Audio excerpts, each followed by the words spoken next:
Yes, welcome to Cows and Dogs. This is episode 2. We are talking about the marketing career after an MBA. Like the Hmm. first time around, we had somebody from advertising. This time we have Deep Malde. He's my batchmate from MBA, but like you see us right now, we are complete black and white. I went into research and advertising, and Deep went into, he comes from a pharma background and he went into pharma marketing, and then he's been into food marketing. So, an out and out marketer. Deep, welcome to the podcast. Yeah, sure. Thanks a lot, Neerav. I think you set it up really well, and yeah, I'm eager to have this conversation. Great. So let's start deep with your career timeline. It's about 19 years after the MBA. How has your career been like? And when you're talking about even jobs, do tell us about how your day-to-day job profile or even the role of marketing in that particular industry or company was different. Yeah, yeah. So actually, yeah, and I think thanks for reminding. I think it's been 19 years. I know it seems like a lot, but I think time has just flown by, and it's so much fun. And to say that, yeah, we are sort of here to guide newbies on the block. So yeah, I think a bit about me. So I would say I would like to describe myself as a sort of a business leader, who's adept at driving growth of brands at various stages of market penetration. And I've got an opportunity to work across diverse customer and consumer segments, across industries, as you said, pharma being the one that I started with, went into consumer health, and later on nutrition and food and beverages. So really really glad at the way it's been a bit of a roller coaster, but a great ride. Okay, right. I think yeah. So I think once we graduated way back in 2005, and it was obviously a marketing career, but slightly a different start, which I would say versus others, where my initial PP, the placement was in a segment which was strategic management and research, with Sun Pharma research, followed by a bit of sales with Pfizer Consumer, and the tax of very typical brand management, in terms of execution, assisting the brand manager, the daily frenzy of collaterals. But what it has done is, given me, great perspective, really made me understand and realize the, significance and importance of customer and consumer insights, and the way, things work, at the grassroots. So those were the initial years, and I would really, call them the foundation years. And across the years, so then from there on, as I've been after being a management trainee, got opportunity for independent charge of brand, then independent charge of a portfolio of brands, and today and then independent charge of a business unit, for Denon that I'm looking at. And over the years, apart from as the portfolio get kept expanding in terms of size and business and implications, also comes the responsibility for managing teams and sort of grooming talent, and giving direction to careers of people who the teams that work with me. So yeah, I think so. It's been mainly Pfizer's and mainly Abbott, where I've worked twice. They were kind enough to have me back in different business verticals, and in between there was a GlaxoSmithKline, where I was able to nurture their brand to become the biggest in the pharma industry. It's a and after that, for past 7 years, I'm with Denon, looking at their nutrition business. Okay, so Sun Pharma, Pfizer, GSK, and now Danone. Yeah, So I'm that's in between terms of Abbott. Yeah, companies.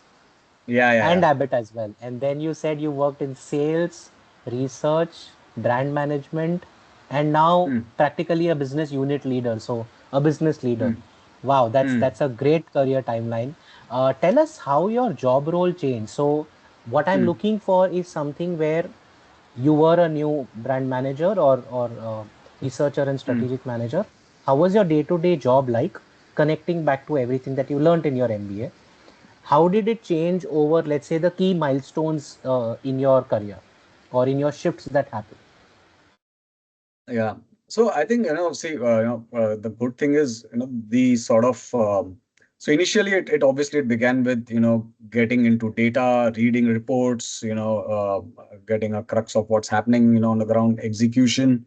Then independent projects that were given, and obviously then brands. Now coming to what we learned at MBA, and then what we finally do during our sort of jobs and businesses that we manage.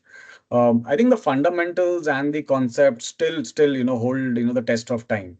So what we learned back then, still, whether it's, the four Ps, the two by two models that we speak of, BCG, the others, the entire marketing strategy piece, whether it's segmenting, targeting, positioning, differentiation.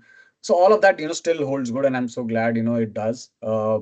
But what happens is, there are maybe the avatar in which they are used, there are different jargons, different terminologies, and also the extent and the rigor to which they are used across industries and companies that I've worked with. So that's been different, and overlaying it with sort of newer stuff which we didn't learn way back then, or at least I don't remember we learned. Or a lot of obsession now with consumer insights, the consumer task map, the personality, brand identity, purpose. So yeah, obviously it evolves over time. It evolves with what the current truth is, and the stage at which either maturity of the company or the businesses. So I think that's where we are today. But yeah, I think a lot of stuff that we did back then still holds us in good stead. That's very good to hear. In fact, the first episode that we did was where we had someone who was in a new industry, he was in gaming. So it ended up being where, Oh, okay, there is a lot I learned in MBA, but probably not all of it, a very little of it is useful to me right now, is where he was. okay, Deep, you okay, talked about a lot of frameworks, right? You talked about consumer task map. yeah. You talked about even purpose. Did you do any? Did you get any training for learning these tools and practices? In the sense, are they proprietary to your companies wherever you were? Mm. Yeah, so I don't think they're proprietary, but these were, as we it was basically learning on the job, and this is, marketing Because I don't essentials remember and the them good. being part of. I don't Exactly. remember them being So part of our MBA course. So this was new. they Okay. were not. This is new, and that's why I wanted to highlight them. So how things have evolved, and what are the newer things that the students will learn, over the years when they mature and evolve in the industry. And these tools are obviously though not proprietary, but I've used them at least across two sort of companies that I've worked with, and they are really handy. They really help or maybe force one to think and come with very sharp sort of insight as well as actionables that would drive brand growth. But yeah, I'm a big fan of these, but they're really tough. Super. Um, okay.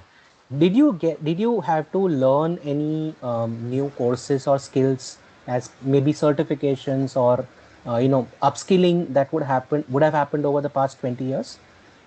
Yeah, yeah. So I think so.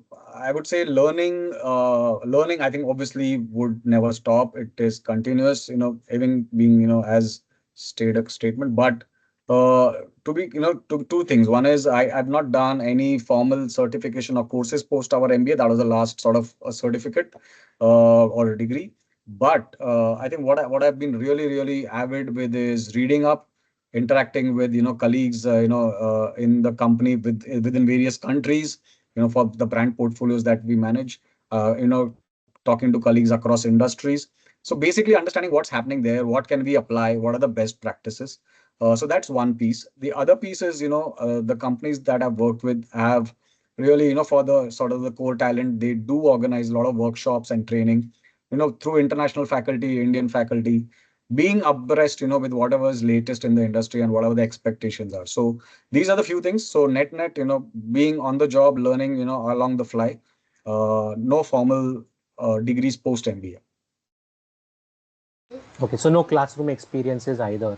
But did you feel a need to upskill yourself maybe through a paid course or something that you had to do by yourself? For example, Mm, digital marketing or social media mm, marketing or even sales, for example, because there is very little of sales taught to us. But you had to yeah. go through a sales experience or even how to be a boss. Sorry. Anything Mm, where you paid for a course by yourself. yeah. No, so I've paid through experience. Yeah. So I would just say that to make it keep it simple. And I think that's been the best teacher. So as I know, one of few of these, these workshops and trainings, few of them were classroom, few of them were offsite, few of them on site with live projects. And that's what I think students can expect nowadays, where majority of the training, learning would be on the job, doing live projects and learning it the hard way versus you know joining a course, doing it separately in a classroom, getting the concepts and then expecting them to go back and then apply it. But that's what I've observed. I'm not sure in how it's happening, maybe with someone else or maybe what No, you absolutely guys would fine. have done. The idea is to look at actual people experiences, even if they are individual. It helps students to understand how Yeah. things Yeah. change over a period of time, right? Let's take a particular time where you've spent extensively. So let's look at Danone over the last 7 years. You've spent time there. What would be expected of a brand manager or who's an MBA graduate today joining your team? What would be your expectations from him or her? Okay, two sets. One is what are they aware of? Okay, and therefore what is it that they should spend probably their first 2 years learning? Okay. So I'm saying, so people who are, fresh out of college and, looking to join corporates today, I think the key thing, and that I've, sort of, seen, observed across years, I think the key thing is they need to come with an open mind, with a growth mindset, with a thing that, they are eager, curious to sort of learn and, try their hands at the basics, get their hands dirty. So I think that's in terms of a mindset. In the first few years, I would, definitely recommend prioritize the learning over, say, a fancy package or a fancy designation. Will be, a sure sort of, advice that I would want to give. uh, do prioritize the learning. So it's basically like building your foundation, a tall building. The foundation really needs to be strong, and those are these initial years where the sort of student, now candidate, is okay even if they make mistakes, but they learn, they try their hands at different stuff, their brain gets hardwired. Versus, I know, a lot of our colleagues, fancy consulting jobs, VP designations at advertisement. I'm sure they are doing well today as well. But yeah, that's where we are.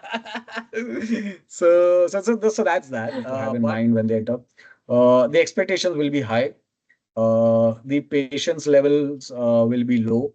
The ability to sort of coach and supervise will be low. I'm talking about typical sort of bosses and managers nowadays, in the frenzy of things, in the, friends, in the pressure, that's happening. This is what people can expect. Higher expectations from them, lower supervision and lower patience, from the supervisors. And hence, the advice would be as proactive in terms of asking, raising your hand. Can I try this project? Can I, do this for you? So can I, help you in a certain manner? That would be, my couple of takes on this. Superb. You talked about two things. It was no, the importance of making mistakes early and the freedom to make mistakes and learn from them. And then, what did you learn from, let's say, early mistakes in your life? If you can share a couple of instances, you not in the same company, so I'm guessing it would be fine. And do you see that same kind of opportunity to fail and learn Hmm. available to somebody who would be passing out today, or will they be caught up in the frenzy and therefore there is less freedom to fail? Got it. So I think, yeah, I think I don't know. Thanks for asking this. So I think in the initial years, right? What I now when I look back and I think about it, I was trying to follow a template that was set by the supervisors and the seniors therein, right? There was a set template which they were sort of working, and I just tried to sort of use that and copy that and work on it. But what happened was, so it was for a couple of brands that I got initial, responsibility of. Those brands were not, really the, what do you say, the ones in the limelight or focus, and hence, they gave it to the juniors. Uh, since the mistake I made, I followed that same template which they were using for the, the bigger ones and the successful brands which had more attention. And now when I look at it, it was bound to fail. If I use the same template, if I, expect the same amount of, response from the teams. So I think the key thing was you need to figure out the situation, yourself. Obviously, you can seek help if you want, but figure out the situation yourself, the task that has been given to, whether it's a project, whether it's a brand, whether it's an assignment. Uh, think through it. Don't assume a set, template that has been running would work for you as well. But yeah, so that was the mistake. And I think I made that maybe twice. And obviously it bombed big time. But in that, I think it hardened me so much. It hardened me so much. And yeah, I think thereafter, I'm quite sort of maybe glad and proud and no mistakes. I've not repeated the same mistakes again. Said that there is a certain frenzy today.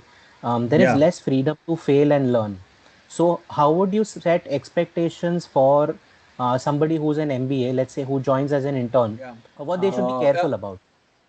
Sure, sure. So I think the clear, sort of clear guidance would be, so take up, sort of independent projects, think through it, from end to end. Talk, build the network, talk to people. So come up with, if you're coming up with, a couple of sort of, hiccups, problems, come up with probable sort of solutions. They may not be right, but please do think about it, and please do come up with probable basis, whatever understanding that they would have had in those few weeks, months that they would have spent time. So yeah, so there's a frenzy, and not many people. So I've heard a lot of leaders say it's okay to fail, but I'm sure very few of them would really appreciate that. It depends on what is the cost of failure. But I think if we've been able to successfully sort of show the intent as well as the approach, as well as these were the sort of building blocks or assumptions, and hence this was the expected outcome. But one or two actually missed. Now, whether it was in the person's control or not, as long as we're able to showcase that and say that the probability of success and the outcome would have been great, but it didn't happen for X or Y, it should be fine. At least I would say it should be fine with me. If I'm convinced, if my sort of team members say this was the intent, this was the approach, it was actually aligned with me and the stakeholders, everyone was on it.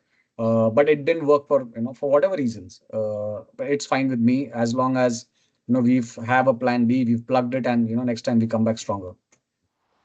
Yes. You talked about uh, keeping everyone aligned. I think that's also really important given that we move from an individual situation to working in a large corporation. So I'm sure you would have had a few mentors who helped you over the years, and you've been a boss yourself. So let's talk about even being a boss, aligning your team. Um, how has it been over the years? What kind of bosses have you had, and what kind of lessons did you learn from them? The good bosses and the bad bosses. Yeah, definitely. Yeah. And yeah, I think you're taking me back down memory lane. But so yeah, I think so. I would say, I think, yeah, and I've had a mix, and I think it's good that I have alternating, say so-called good and so-called bad bosses. But when I say good, I mean they were a bit more understanding, bit more, that's the caring, guiding. Bad were the ones, that strict taskmasters. If this has to happen, this has to happen by hook or by crook. So that's my definition of good and bad in a typical way. But what I realize now, I think the amount of learning that I had from my bad bosses, in terms of sort of hardening me up, I think really step changing the capability in me. I think those actually happened with the bad bosses. It didn't happen with the good bosses. Those approaches, So I actually called them back and said, hey, at that point in time, I was really sort of upset, and I was finding it so tough. I was actually torn apart. But now, when I'm successful, using those, I actually appreciate them, and thanks for doing that to me.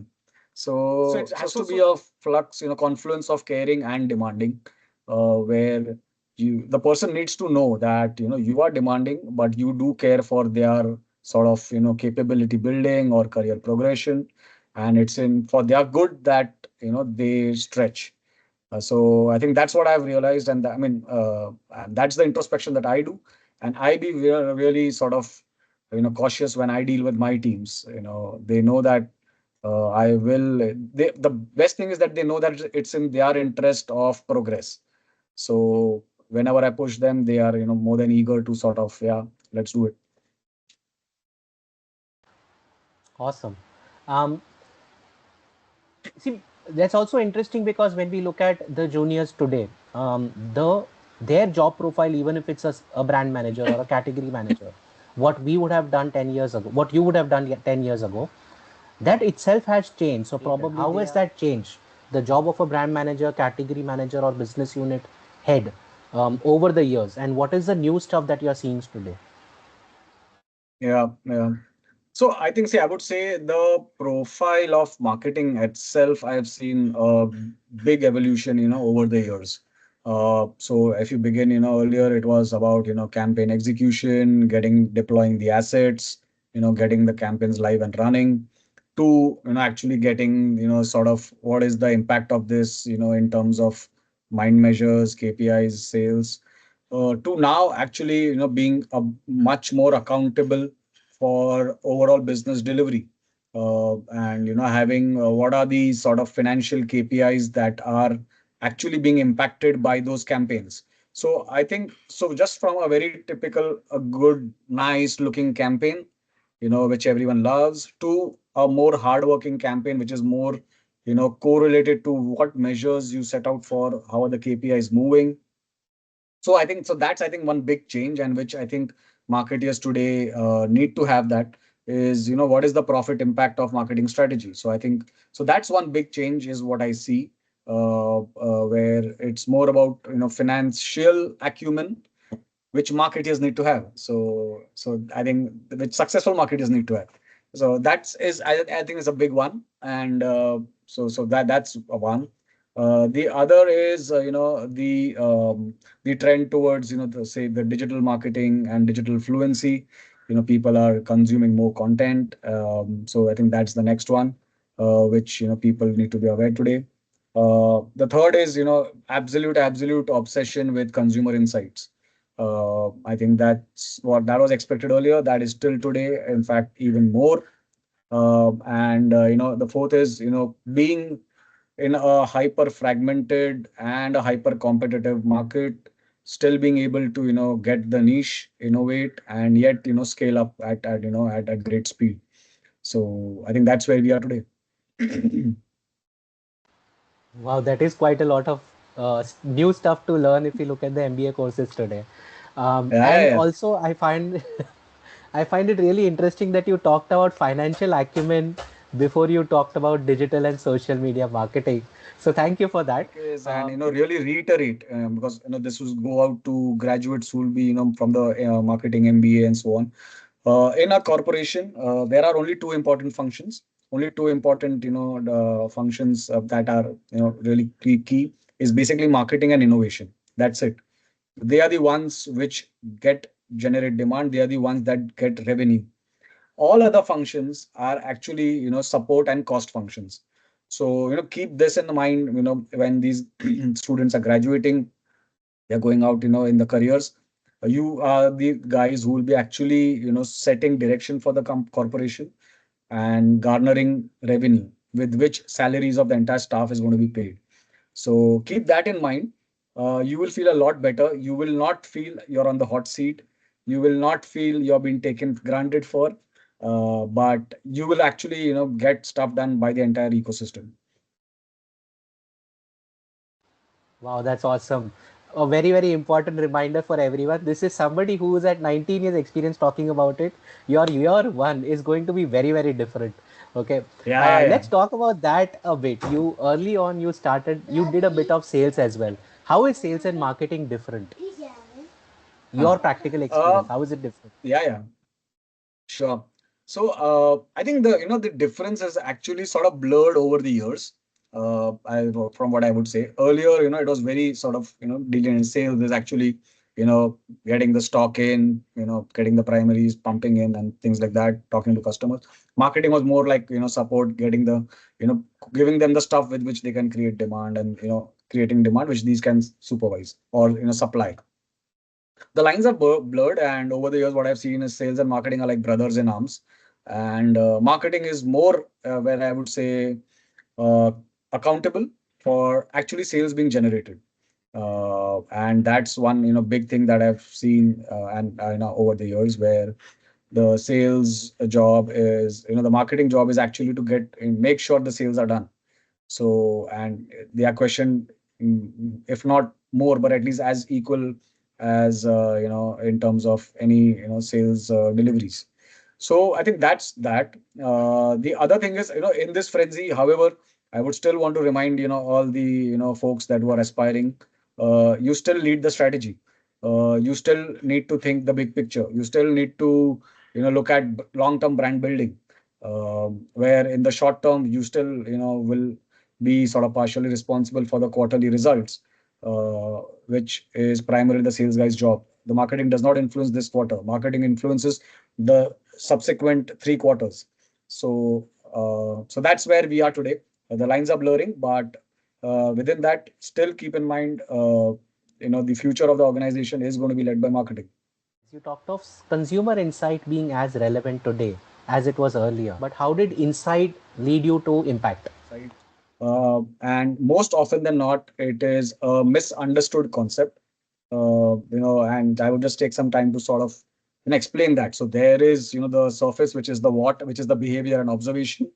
Then there is, the why about it. Why do people do that, which is the feeling and understanding about it. And then there is a deep consumer truth, which actually leads them to what you see as, their feelings as well as what their behavior is. So, knowing them deep down, right, and having a deep understanding is actually consumer insight. You really need to really, know what they are going through. And many times, so that's one. The second part is you actually, it's like peeling an onion, layer after layer, you keep peeling.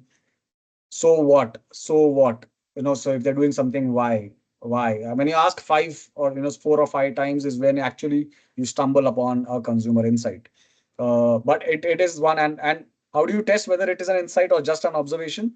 I know those 4 R's, that you would have heard, which, they need to be relevant, they need to resonate, and they need to sort of, be real. And once tapped into, the consumer will react. If this happens, then it's an insight. Okay. So it's a tension that you've tapped into, and if you stimulate it, then they will react. That's an insight. Now coming to the live example, and as I said, I've got fair opportunities of changing directions of business, and getting the entire ecosystem swing, the other way, and but the right way. So I would pick one out of those, and it would be say a brand that I was managing, and it had two legs. So there was a export marketing piece and there was a consumer marketing piece, and I was in charge for both. So before joining, obviously, it was for nutrition brand for kids, to be added to milk, a milk MFD sort of thing. Uh, so again, data and observations, right? So people feel when they look data, they know insights. So looked at data, the indication data, syndicated stuff, where such products are used, and it came across that the experts, which is doctors, use this product when a child is sick or unwell, infections, fever, and so on. So that's when this product was usually being used, so that they recover. They are not eating and they recover. So that was the piece which the medical marketing guy saw, and hence they said, "Oh, we need to position this product for infections as a co-prescription or a with any antibiotic, infection, fever, and let's go and talk to doctors about that." So that was one part. The consumer guy, actually saw and spoke to moms, and they said, "Yeah, my kid doesn't eat, so he's worried, and what do I give?" So then, hence, fussy eating, picky eating, that became the big topic, and he said, "Let's position the brand for that." Now it's the same brand, going in two clearly different directions. When I saw it, incidentally, the mother and the expert actually talked to each other about the same brand, but their starting points are different. She's looking at indication picky eating. This guy is looking at illness and infections. Now, what happens is people have seen, they've spoken to consumers, customers, they've looked at data, and they looked at information. Now, all this is the top part of the pyramid. This is definitely not the why and the deeper truth. So I know, and when you do that, when you do a lot of immersions, you speak, and we actually realized uh, that for both. the key thing was, the child or the kid needs to actually grow as per the milestones, because that is actually a report card of their care and their supervision. It's nothing, to do with whether they're picky eating or not. And so they are very highly invested, and they want that, the kid actually meets the, milestones, whether it's the doctor or the mom, because it's their report card. So that's the key thing. And then comes to integrated, communication practice across 360 unit of the same thing. So then, yeah, obviously we said, you need to start early so that, for growing right. I think that's the key thing. That's where the brand is positioned. And that's where across 360, whether it's ATL, BTL, in clinic, out clinic, print, media, everywhere you talk the same message. There's a complete loop that completes. And that's where the brand saw immense traction. It was the number two brand. It beat the biggest brand in the market, became number one in a span of 3 years. Gain of say 600 basis points in share. Yeah, good fun. Wow, very interesting. You talked about 3 years as the duration, so it is not something definitely which was Yeah. one single campaign, like you said in the past. It requires over a long term. Um, what's also interesting is how you explained that you have two different customers, and then you had to create something as a common brand. So that I'm guessing is true for all pharma. Yeah. So So here the yeah, expert would be the doctor, I'm guessing, doctor or correct. So pediatrician. pharma, yeah, correct. Consumer health. In fact, a lot of even OTC brands that have both the legs. So apart from the pure play consumer brands, or in fact, even now when we look at influencers. So now in this case, doctor is actually an influencer, right? Just that we're looking at pharma. It is same, right? A consumer is a consumer. An influencer is an influencer, right? Now it depends on what is the extent.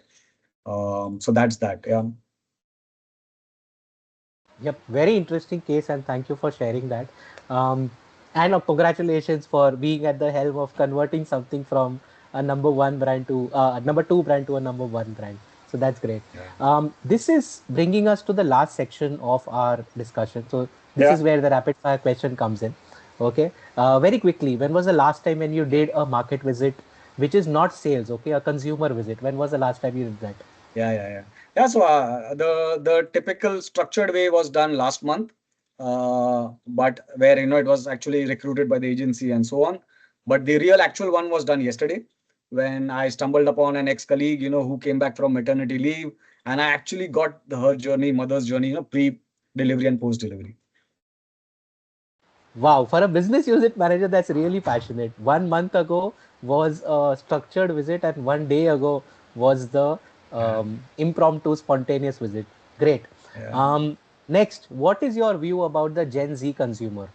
Currently, you're saying it's a food brand, so it would be what mothers would be millennials and kids would be Gen Yeah. Alpha. I'm guessing. Alpha. Okay. Yeah. What's your view So, on the but yeah. millennial mothers? Let's talk about that. Yeah, anything. Yeah.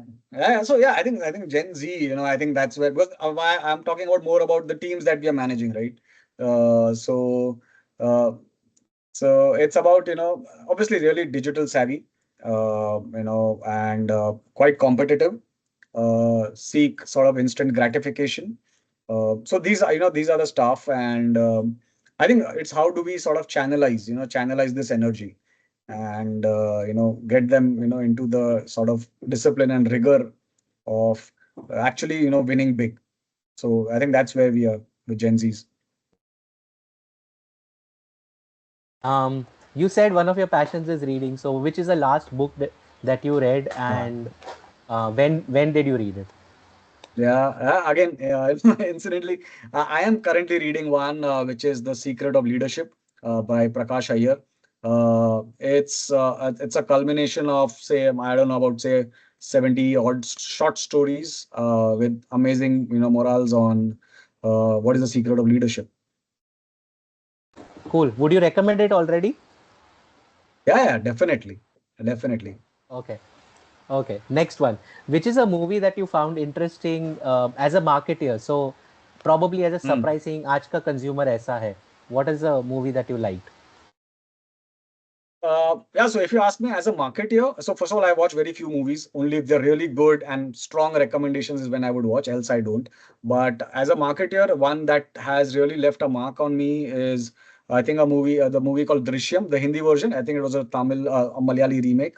But Drishyam is something that really, left a mark, with me. I think the amazing storytelling, I think the intensity of planning and thought, thinking through. And I think last part is, having a plan B ready. I think so. This was what, yeah, that stayed with me. Superb. Okay. One quote or belief for success, something that has stayed with Hmm. you. It could have been a professor, it could have been a boss or a mentor or even a consumer Yeah. quote, but something that has stayed And I with think, you. yeah, and I actually picked it up from one of the very, an advertisement that was done long back by I think one of the insurance companies. जब तक बल्ला चल रहा है तब तक ठाठ है जब बल्ला चलना बंद हो गया and then they stop there, right? And that is so true about success, whether in marketing, in sales, in top, commercial, or in life. As long so you need to make sure that the wheels are running. You need to make sure, come what may. And जब तक बल्ला चल रहा है तब तक ठाठ है. So automatically you're a great marketer when your business is doing well, and that's it. That's it. Period. Important. So something that's highly underrated and overrated. Again, your marketing circle. So it doesn't have to be what you come across on LinkedIn, but not find relevant in your industry. Yeah, so I think not much about this, but I think, I hear a lot about a huge frenzy around, AI, generative AI, which I'm sure is great. But when it comes to sort of getting to know the consumer, getting the thinking in, I think it's quite overrated the way people are sort of, talking about it and looking about it. I think these two fields would still need human intelligence. Out of it. But do you see AI being implemented in your company or Not industry? much, not much, not much as of now. It's just being talked about a lot. It's just the new, buzzword. But I don't see much of it being used as of now. Okay.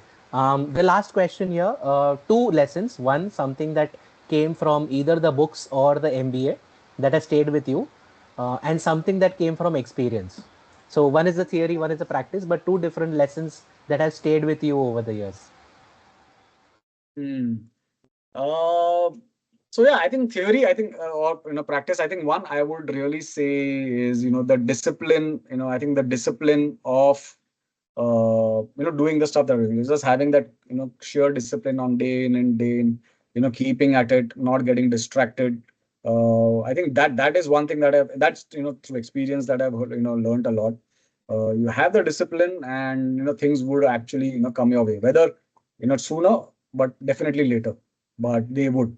So I think that's one, which experience has taught me. And the second is, I think, the best thing that I've learned is the best way of learning is actually by teaching or by sharing. And that's really added to my learning curve when I talk to my teams, when I talk to youngsters, and when we have sessions like these, when I'm actually sort of sharing the experience of teaching someone. That's where I have to be really at my best, and for which there I'm really need to be convinced about it. So that's what I've learned. But thanks for asking. What a wonderful segue to, yeah, what a wonderful segue to end, because the next thing is, if companies or be schools or alumni associations have to reach out to you, would you be open to doing guest lectures, panel discussions, anything? Yeah, sure. It'll be an honor. It'll be my privilege, and I am really, keen to sort of, share my learnings. Definitely. Okay, how can they reach out to you? Where, what platforms are you active on? Yeah. So, okay. I am a very socially shy person. I believe in real human connections. So I am not on Instagram. I am not on Twitter.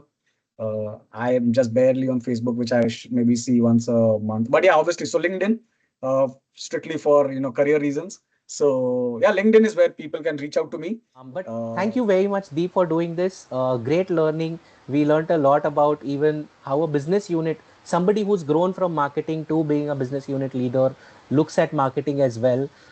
It's refreshing to know that financial acumen, again, like you said, and consumer insights are a lot more important than digital marketing or generative AI. So thank you very much, Deep, for being part of this podcast. sure. Thanks a lot, Neerav, for being a patient listener and having me on board. Cheers, and all the best to you and the kids.